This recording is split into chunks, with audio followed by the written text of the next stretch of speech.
Welcome to Park&Fly.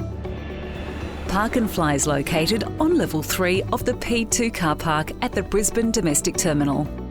On the day of your flight, make sure you're in the right lane as you approach the traffic lights. Then head towards the ramp of the P2 car park. Drive up the ramp and follow the directional signage from there. Park your vehicle in the drop-off zone and then simply show your QR code and drop your keys off with the attendant at the Park&Fly office.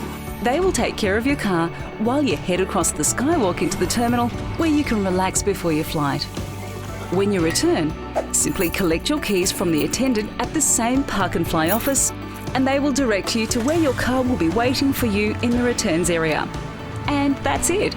You're on your way home with no hassle at all. It really is that easy.